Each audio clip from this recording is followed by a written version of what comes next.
함께 기도하겠습니다. 하나님 아버지, 우리 성도들의 모든 삶을 주관하시는 주님, 또 한 주간의 주말을 맞이하고 또 주님의 날을 준비하는 일상의 마지막 날을 살아감기를 원합니다.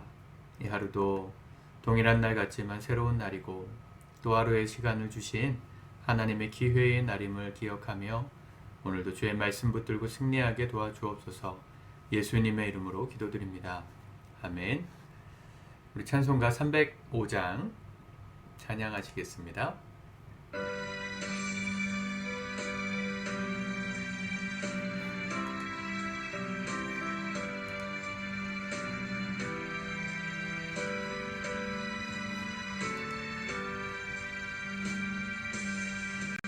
나 같은 죄인 살리신 주의 놀라워 잃었던 생명 찾았고 광명을 얻었네. 큰 죄악에서 건지신 주네 고마워.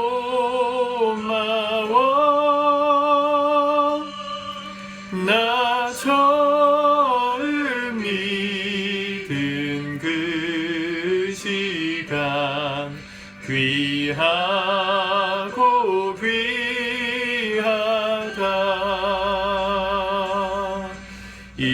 이제껏 내가 산 것도 주님의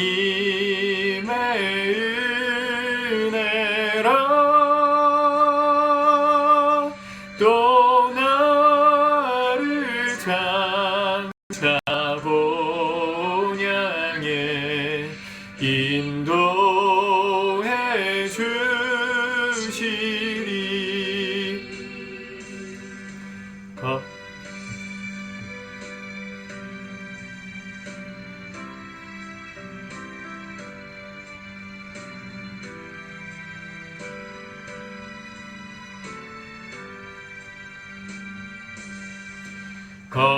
거기서 우리 영원히 주님의 은혜로 해처럼 맑게 살면서 주 찬양하리라.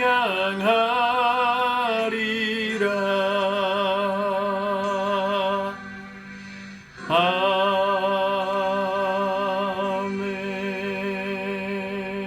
아멘. 우리 오늘 하나님 말씀 히브리서 5장의 말씀을 같이 읽고 묵상하도록 하겠습니다. 히브리서 5장입니다. 같이 읽습니다. 시작. 대제사장마다 사람 가운데서 택한 자이므로 하나님께 속한 일에 사람을 위하여 예물과 속죄하는 제사를 드리게 하나니, 그가 무식하고 미혹된 자를 능히 용납할 수 있는 것은 자기도 연약에 휩싸여 있음이라. 그러므로 백성을 위하여 속죄제를 드림과 같이 또한 자신을 위하여도 드리는 것이 마땅하니라. 이 존귀는 아무도 스스로 취하지 못하고 오직 아론과 같이 하나님의 부르심을 받은 자라야 할 것이니라. 또한 이와 같이 그리스도께서 대제사장 되심도 스스로 영광을 취하심이 아니요 오직 말씀하신 이가 그에게 이르시되 너는 내 아들이니 내가 오늘 너를 낳았다 하셨고, 또한 이와 같이 다른 데서 말씀하시되 내가 영원히 멜기세덱의 반차를 따르는 제사장이라 하셨으니, 그는 육체에 계실 때에 자기를 죽음에서 능히 구원하실 이에게 심한 통곡과 눈물과 기도와 간구와 소원을 올렸고 그의 경건하심으로 말미암아 들으심을 얻었느니라. 그가 아들이시면서도 받으신 고난으로 순종함을 배워서 온전하게 되셨은즉 자기에게 순종하는 모든 자에게 영원한 구원의 근원이 되시고, 하나님께 멜기세덱의 반차를 따른 대제사장이라 칭하심을 받으셨느니라. 멜기세덱에 관하여는 우리가 할 말이 많으나 너희가 듣는 것이 둔함으로 설명하기 어려우니라.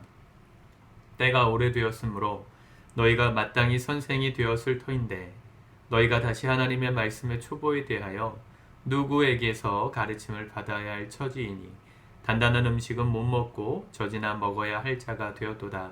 이는 젖을 먹는 자마다 어린 아이니 의의 말씀을 경험하지 못한 자요 단단한 음식은 장성한 자의 것이니 그들은 지각을 사용함으로 연단을 받아 선악을 분별하는 자들이니라. 아멘. 율법을 주신 이후에 하나님은 그 율법을 따라 하나님께 예배드리는 제사를 집례할 레위인들을 구별하셔서 세우셨습니다. 아론의 후손들을 중심으로 이 제사장들을 세우셨죠. 나중에는 지파마다 레위 지파 사람들이 파송되어서 지파마다의 예배를 섬길 수 있도록 도와주는 제사장들이 굉장히 많았습니다. 가장 많을 때는 한 3만 명에서 5만 명 정도의 제사장이 있었을 것으로 봅니다. 그 많은 제사장들의 수장이 있었습니다. 그가 대제사장이죠. 대제사장, 종신직입니다. 한 사람이 그 일을 감당하다가 죽으면 그 다음에 또 다른 대제사장을 임명해서 죽을 때까지 그 일을 감당하게 했습니다. 이 대제사장, 사람으로서 다른 사람들의 죄를 씻고 하나님 앞에 나아가게 만드는 이 예배를 집례하는 인간 제사장들은 한계가 있죠. 아무리 그가 제사장들의 대제사장이어도 인간이기 때문에 다른 사람들을 위해서 속죄하는 그 속죄의 제사를 자신을 위해서도 해줄 사람이 필요했습니다. 그래서 그런 얘기를 하는 것입니다. 1절에 보면 대제사장마다 사람 가운데서 택한 자이므로 하나님께 속한 일에 사람을 위하여 예물과 속죄하는 제사를 드리게 하나니 대제사장이 다른 사람을 위해서 이렇게 예배를 집례해 줬는데 2절 그가 무식하고 미혹된 자를 능히 용납할 수 있는 것은 자기도 연약에 휩싸여 있습니다. 용납한다는 말은 사람들이 죄 짓는 그 모습에 대해서 용납함으로 죄를 씻어주는 제사를 인도해 줄 수 있는 이유를 말하는 거죠. 사람이 그렇지 않습니까? 저 사람은 내가 죄를 예를 들어서 제가 여러분들의 죄를 사해 줄 수 있는 권세가 있다면 저 사람 죄는 안 사해 주고 그냥 지옥 떨구고 싶다. 인간이니까 그럴 수 있잖아요. 근데 사실은 성숙한 사람은 나도 연약한 때가 있기 때문에 그 사람의 연약함을 인정해 주고 용납할 수 있죠. 사람이기 때문에 연약합니다. 그래서 서로가 그 죄 가운데 빠질 수 있는 연약함이 있음을 인정할 수 있어요. 3절 그러므로 백성을 위하여 속죄제를 드림과 같이 또한 자신을 위하여도 드리는 것이 마땅하니라. 이 당시 때 대제사장을 위하여 이 죄를 속하는 일은 대신해 준 사람이 따로 있지 않았고 자기 스스로 하나님 앞에 이렇게 정결함을 갖추기 위해서 제사를 드렸다는 거죠. 인간 제사장은 이 일을 멈출 수 없었습니다. 영원히 해야 했죠. 영원히 죄인이었으니까. 죄를 계속 지니까요. 그런데 완전한 대제사장이 나타나셨습니다. 그분이 바로 예수님이시죠. 예수님은 자기가 그냥 내가 대제사장이다 라고 하신 게 아니고 하나님으로부터 임명받으셨다는 겁니다. 인간 대제사장들이 주님의 부르심을 받은 자들이었던 것처럼 4절에 보니까 오직 아론과 같이 하나님의 부르심을 받은 자라야 할 것이니라. 그렇죠? 아무도 스스로 취하지 못한다. 5절 또 이와 같이 그리스도께서 대제사장 되심도 스스로 영광을 취하심이 아니요 오직 말씀하신 이가 그에게 이르시되 너는 내 아들이라 내가 오늘 너를 낳았다 하셨고 제사장 임명을 받으셨기 때문에 예수님은 인류 모든 사람들을 위해 죄를 속하실 수 있는 대제사장이 되신 것입니다. 근데 그분도 육체로 계셨거든요. 인간의 몸을 입고 이 땅에 오셨잖아요. 그래서 우리의 연약함을 아세요. 우리가 죄 가운데 빠질 수 있다는 그걸 용납하세요. 7절 보세요. 그는 육체에 계실 때에 자기를 죽음에서 능히 구원하실 이에게 하나님이시죠. 심한 통곡과 눈물과 간구와 소원을 올렸고 그의 경건하심으로 말미암아 들으심을 얻었느니라. 예수님도 이 땅에 오셨을 때 심한 통곡과 눈물과 간구와 소원을 하나님께 드리셨다는 겁니다. 인간이셨기 때문에 연약함이 있으셨다는 거예요. 죄가 있으셨다는 얘기가 아니라 인간의 죄 가운데 넘어질 수밖에 없는 그 연약한 심리를 주께서 너무 잘 아셨기 때문에 느끼고 계셨기 때문에 이렇게 심한 통곡과 간구와 기도하지 않고는 이 연약함을 이겨내실 수 없으셨기 때문에 기도하셨다는 것이죠. 중요한 말씀은 8절입니다. 그가 아들이시면서도 하나님의 아들이신 그분도 받으신 고난으로 순종함을 배웠다. 무슨 고난을 받으셨습니까? 예수님? 단순히 십자가에서 죽으시는 고난만 받으신 게 아닙니다. 예수님은 인간이 이 땅에 태어나서 죽는 날까지 받으셔야 하는 대부분의 고통을 거의 다 겪으셨어요. 그 대부분의 고통의 극치를 거의 겪으셨어요. 여러분들은 이 땅에 태어나실 때 여러분들이 어디서 태어나는지 모르시는 분 혹시 계십니까? 우리들 중에 지금 시대의 사람들은 대부분 병원에서 태어나죠. 우리 어르신들 같은 경우는 집에서 태어나신 분들도 있지만 저도 병원에서 태어난 것 같은데 저희 형은 집에서 태어났나 잘 정확하게 모르겠어요. 집에서 태어나신 분 세대들도 많거든요. 그런데 집에서 태어난 게 아니라 병원에서 태어난 우리, 아무리 힘들었다 해도 병원에서 의사 선생님을 통해서 태어났습니다. 근데 예수님은 산파도 없이 병원도 아니라 여관도 아니고요, 집도 아니고요, 그냥 허름한 헛간 같은 헛간 마국간에서 말 구유가 놓여져 있는 그런 가축장에서 태어나셨어요. 인간이 태어나서 가장 비참하게 태어날 수 있다면 그런 것이 아니겠습니까? 예수님은 태어나시는 순간부터 가장 어려움을 겪으셨죠. 또 태어나시자마자 목숨을 위협받으셨습니다. 2살 미만의 아이를 다 죽이라는 헤롯 대왕의 명을 따라서 예수님도 죽을 수밖에 없는 운명을 피하기 위해서 이집트로 피난 가시잖아요. 말 그대로 전쟁이 난 겁니다. 태어나자마자 목숨을 구하기 위해서 도망가야 했던. 여러분, 요즘 시대의 아이들은요, 한 100일 될 때까지는 밖에 거의 잘 안 나갑니다.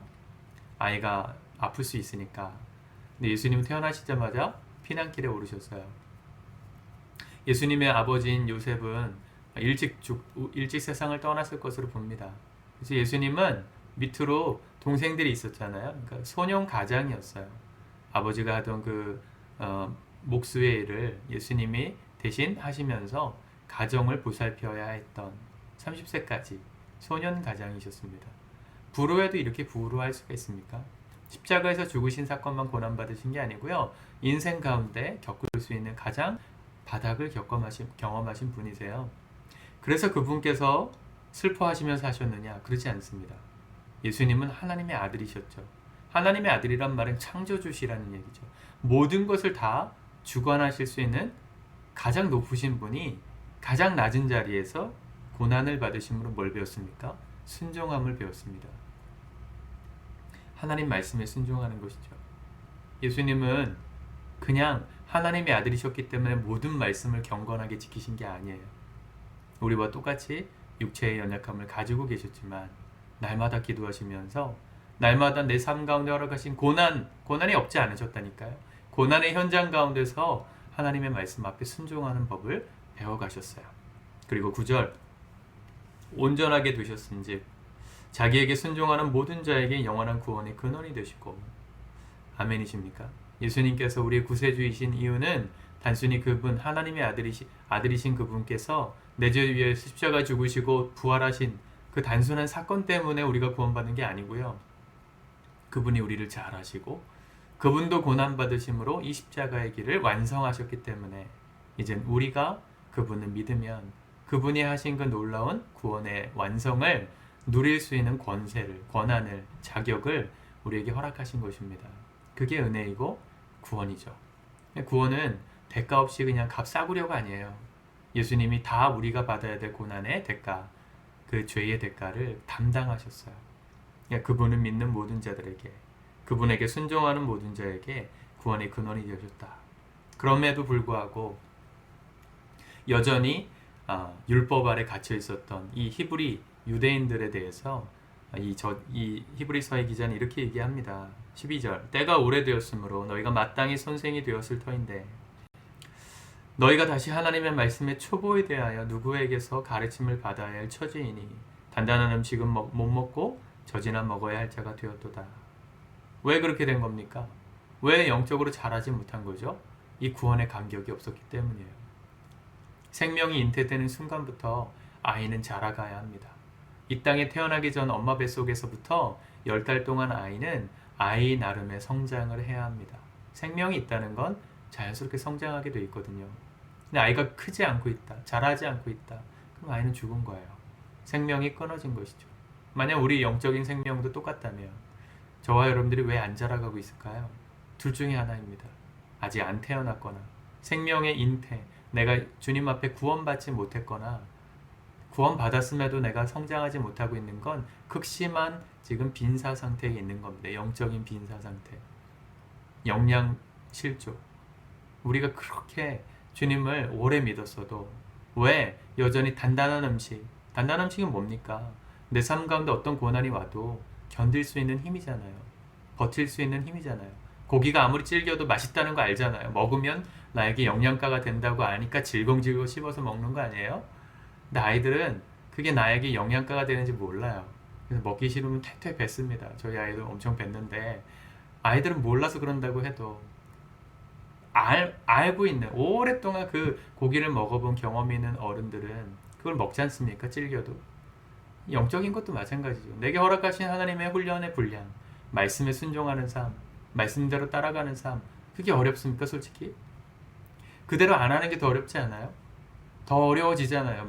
말씀대로 안 따라 살면 우리의 삶이 더 힘들어진다는 거 아시잖아요. 그럼에도 불구하고 왜 말씀대로 살기가 그렇게 어려우세요?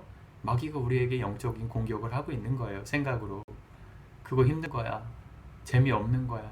주님 뜻대로 순종하는 거 너가 못하는 거야. 포기해. 얼마나 재미없니? 우린 이미 생각에서부터 졌어요. 여러분 요새 올림픽 하면서 제일 저한테 감동을 주는 선수들은 배구 선수단입니다. 여자 배구단.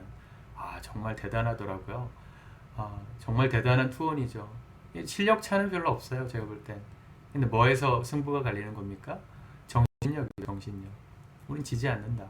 이길 수 있다. 물론 그렇게 다 자기 암시한다고 무조건 승리하는 건 아니지만 결국은 그 생각이 승리까지 이끌어가는 겁니다. 포기하면요 지는 거예요. 우리가 신앙생활에 있어서 이게 재미없다, 마귀가 계속 속일 때 맞아, 난 못해, 시간 없어, 지금 못해, 힘들어, 거기에 동조하시면 여러분 절대 성장할 수 없어요. 그게 나에게 좋다는 거 알면 내가 성장하는 게 아니고요, 알고 먹어야, 고기를 씹어 먹어야 내가 성장하는 것처럼 말씀대로 살아야 내가 성장하는 겁니다. 내 영혼이 먼저 구원 받으셨는지를 점검하시고 아직 태어나지 않았다면 주님을 진지하게 만나시기를 위해서 기도하셔야 돼요. 내가 주님을 정말 만나고 싶습니다. 내 영혼이 정말 거듭나고 싶습니다. 거듭나야 자라갑니다. 거듭나면 자연스럽게 자라갑니다. 사랑하는 성도 여러분, 시간이 많이 지난다고 영적인 어른이 되는 게 아닙니다. 내 영혼의 상태를 스스로 잘 점검하세요. 나의 삶을 통해 내가 얼마나 주님께 순종하며 걸어가고 있나. 내 감정 따라 순종하는 게 아니고 내 기분 따라 순종하는 게 아니고 말씀 따라 내가 얼마나 따라가고 있나.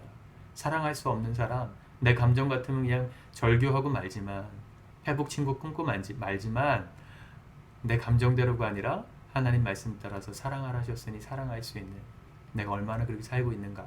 그게 우리 영적인 성숙도를 평가하는 삶입니다. 사랑하는 성도 여러분, 오늘 대제사장이신 예수님께로 나아가시길 축복해요. 그분이 주시는 이 구원의 선물을 마음에 받아들이십시오.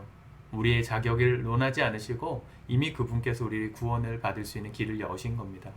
받아들이는 모든 사람에게 영적인 생명이 시작되고 그 생명을 받은 저와 여러분들에게 이제 말씀의 순종함으로 영적인 성장이 일어나야 합니다. 오늘 그 믿음의 여정들을 여러분들의 스텝에 맞게 잘 걸어가실 수 있길 바랍니다. 기도하겠습니다. 하나님 아버지, 살아가는 삶이 바쁜 것 같고 주님께 드릴 시간은 없는 것 같다고 생각하는, 그렇게 만드는 사단 마귀의 생각을 우리가 분별할 수 있게 도와주십시오. 우리가 사는 길이 무엇인지, 우리가 정말로 행복하게 살아갈 수 있는 길이 무엇인지를 분명히 알게 도와주십시오.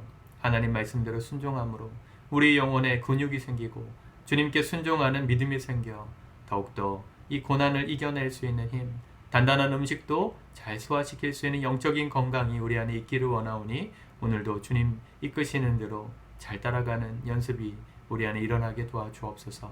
예수 그리스도의 이름으로 기도드립니다. 아멘.